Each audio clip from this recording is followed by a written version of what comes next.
I'm here to share with you some training ideas of what you can do at home whilst you're at lockdown. Before I start, I just want to share with you 3 lessons that I've learned from my climbing life and my training, and I hope they'll be helpful for you. First, feel free to ignore any training advice that doesn't make sense to you. 1, training advice is changing all the time. We're still learning more and more about the sport every day, and people change their minds all the time. 2, everybody's body is different, so what works for you may not work for me. What I'm saying is that it makes sense to take charge of your own training, take every advice you hear as a suggestion, and find out what works for you. Throughout my experience in climbing, I certainly had to find my own path a lot of the time because I found a lot of training advice just didn't work for me. So for example, in climbing, we talk a lot about fingerboarding and finger strength. I have naturally always had quite good finger strength, and training that actually didn't help me to progress in my climbing. What I really needed was to develop a lot more upper body strength in my shoulders and my upper back. Very few people were talking about it until maybe the most recent years. Another thing that I experienced was lower body strength. Very commonly in our climbing culture, we used to talk about you don't want to train your legs, you don't need it, you're trying to lose weight so your legs don't get heavy. For me, again, I had to do exactly the opposite because I didn't come from a background where I used my legs a lot. And actually my legs were pretty weak and I couldn't get the stability that I needed on the climb, and actively training my legs was actually the best thing for my climbing. So these are just examples of why every time you hear something, it should only be a suggestion, and it's very important to find out what works for you and your needs. The second thing I want to talk about is that strength and technique are not opposites. We have this very prevalent narrative in our climbing culture of this very strong man who brute forces his way up, and then you have this woman who isn't as strong but uses her technique and climbs up the wall. Whilst this is something that we may see happen, saying this story over and over again actually creates this dichotomy between strength and technique, which I actually think can be quite harmful and damaging for our progress. I found a few years ago, I discovered that I have actually been resisting strength training a lot of the time because I internalized this message and I really didn't want to be seen as a brute force climber. Only after many years, I realized that being stronger is not going to make my technique any less good. And also being not very strong didn't make my technique any better.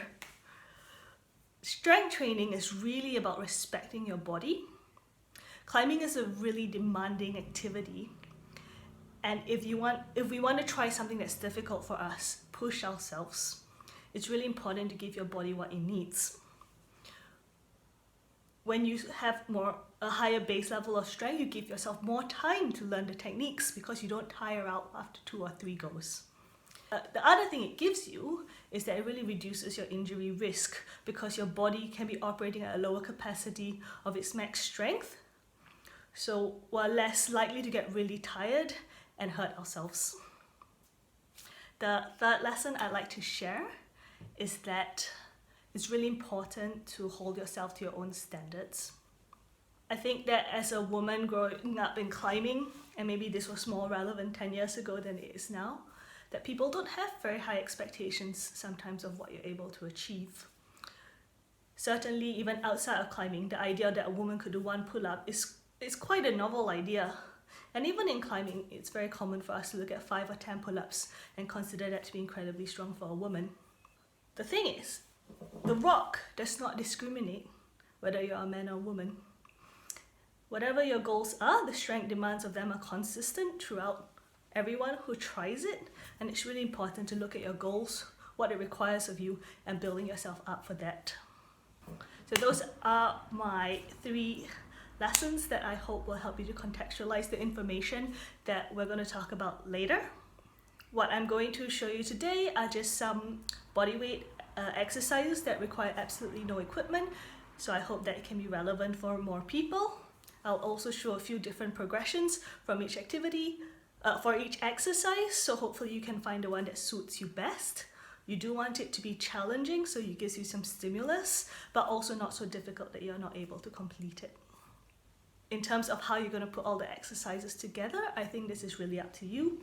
A lot of these are Pilates based, so you could do it very naturally as a flow, going one exercise into the next, incorporating it with other maybe mat based exercises that you know. Or if you prefer to take it more like a fitness perspective, you can do 3 sets of 10, 3 sets of 8, something like that. It's far too short to go into all these training principles in one video. If you'd like to know more about the different ideas of why and how we plan a workout, check out my Patreon page. We're going into this in far more detail there. We are also on the Patreon page, we're talking about other things like technique and mindset as well. So that's a resource for you if you're interested. Right, that's it pretty much. Let's do it. So here we just start out with the classic glute bridge. What you want to be thinking about is reaching with your tailbone to the mat and keeping those hips, knees and feet in line. You can make it more complicated by going up onto a toe raise. I think this is nice for climbing because we are in a tiptoe position a lot. And obviously the harder version would just be a single leg version.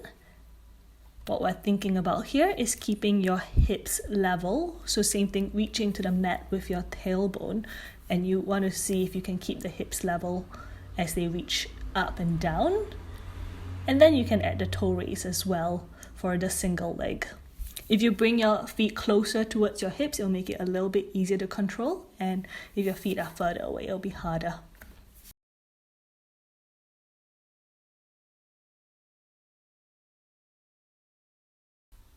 Now we have here some shoulder taps. I really like putting a little foot just in between your shoulder blades because it helps to give you feedback. What you're looking for is not dropping your foot when you lift your opposite hands. And then you can complicate that by lifting opposite hand and feet as well. And the next level up to make it more challenging would be to do it in a plank position.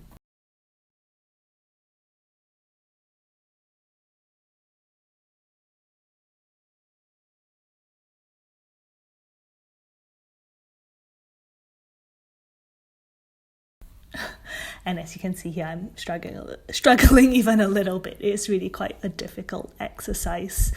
And this is good for your shoulders, your all body tension, and also some anti-rotation training. Here is another variation of it where you do some thoracic rotation in a plank position. This time I put your foot just below your lower back. And you're trying to keep your hips level, so keeping your foot from falling off the ground. That's a really nice, easy way to to check that you're doing it well.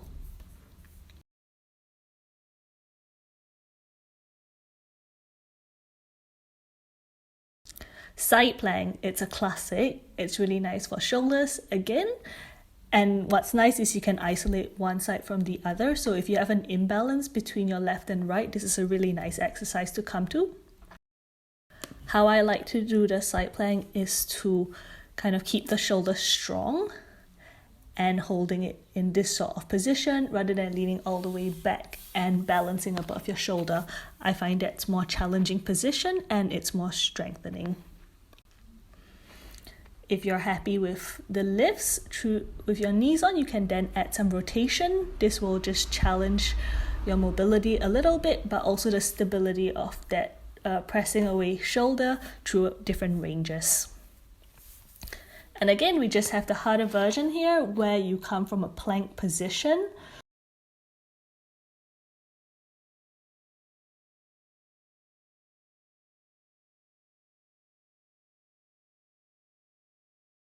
And also you can add a twist to it, reaching for your opposite ankle, and that is quite challenging indeed.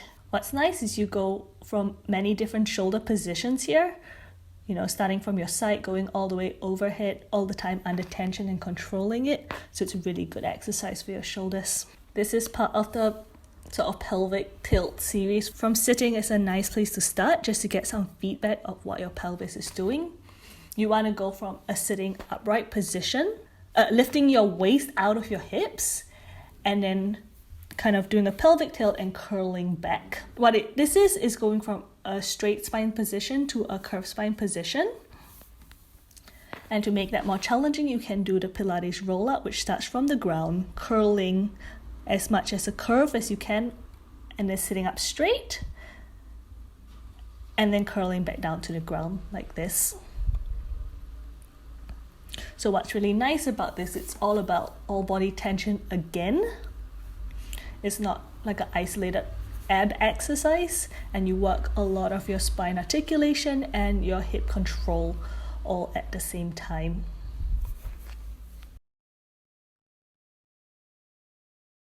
Next, we've got some hip rolls. So I like to put a book in between my knees, just because that means that they don't slide around on each other, and we can get better feedback for moving through kind of your waist and lifting the hips. The easier version is how I'm showing it now, where your legs are in tabletop. You can make this harder by straightening your legs. All the time, you want to think about trying to keep your shoulder blades in contact with the ground still. Try not to press down in your hands at all. They're just there for stability, and we want to ideally get the movement from your waist rather than pressing down from your upper back. An even harder version is what we call the corkscrew, where you do a circle with your legs and your hips. And this one is really quite challenging, so hope you have fun with that. All the time, you can see the book stays in between my knees. I never lose tension there. So it's a really nice all body tension exercise, which I think is very similar to that feeling of keeping tension through your whole body when you're climbing.